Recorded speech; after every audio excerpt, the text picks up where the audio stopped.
Good evening, everyone, and welcome to another question of the week.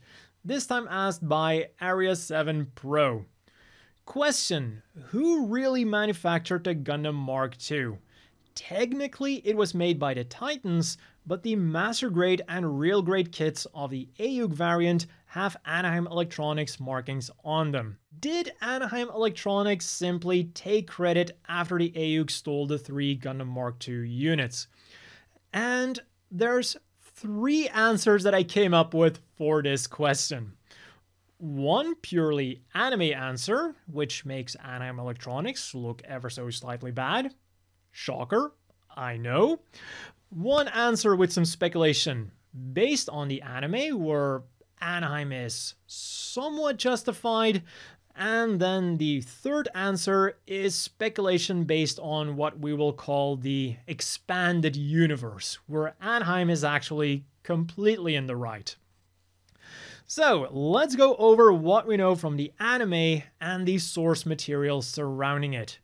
The deal with the Mk.II was that it was meant to show the power of the Earth Federation and the Titans, and was therefore made entirely in-house. Both the development and the production were taken care of by the Titans, and they made sure to pack this thing full of the best technology they had.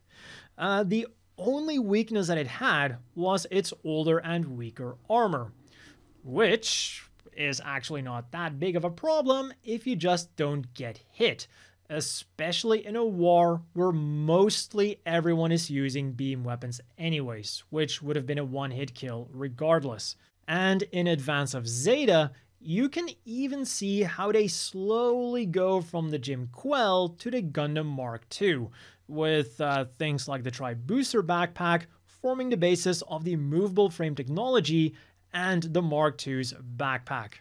So the Gundam Mk.II was really a Gundam for the Federation, by the Federation. Or by extension, a Gundam by the Titans, for the Titans. And then all 3 prototypes got stolen by the AUG. One of which would be used in actual combat, and the other 2 were shipped off to Anaheim for testing. Something you can read more about in the amazing Gundam École du Ciel manga. And from here, we kinda get the split for our first 2 answers. The simple, short, and anime accurate answer would be to say that Anaheim simply erased the Titans markings and claimed it as their own. Period. But there's also the fact that after the AUG stole the Gundam Mk.IIs, they got different weapons. And this is something that you might not know about because visually and performance-wise, they seem to be largely the same. But each weapon has a very distinct Federation/Titans model number and an Anaheim Electronics model number.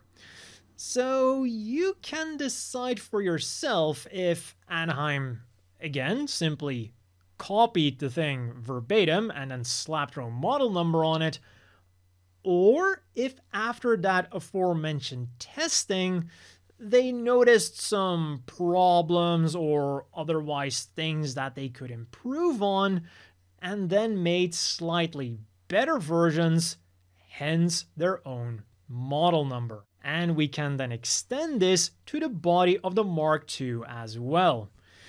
We know that the movable frame of the Mk.II made it an extremely agile machine, but we also know that this first generation of movable frame had some rigidity issues, especially the Mk.II's lower legs.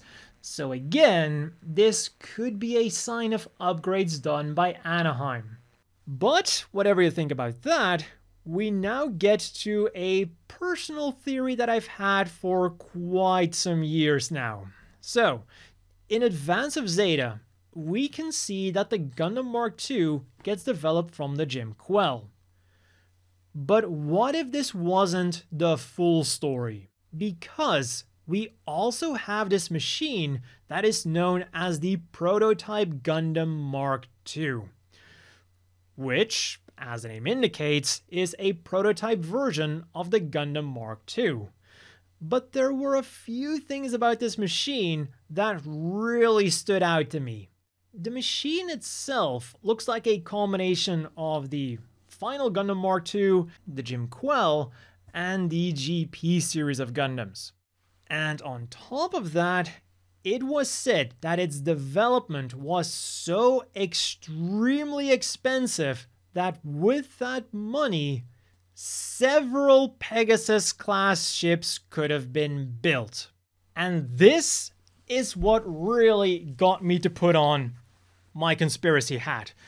Because a budget that is enough to build several Pegasus-class battleships sounds like a budget that could have been used to build one Pegasus-class ship, one Gundam that has land and space equipment, one Gundam that can launch a nuke, one Gundam that also came with its own mobile armor, and then another Gundam that could be used to serve as a scapegoat for where all the money went.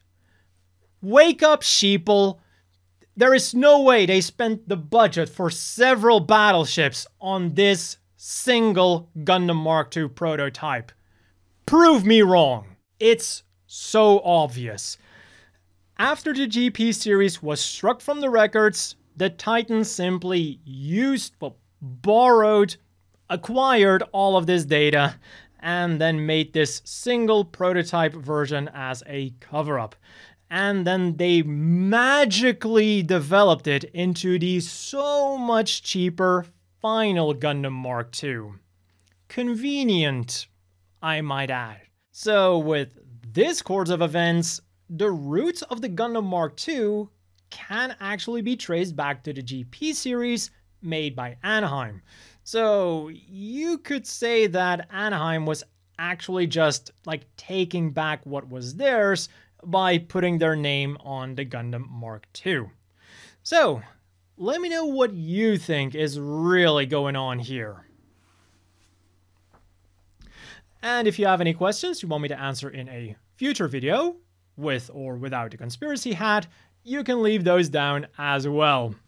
As always, a big thank you to the Patreon supporters. I hope everyone watching has a great conspiracy-filled evening, and I'll see you all next time.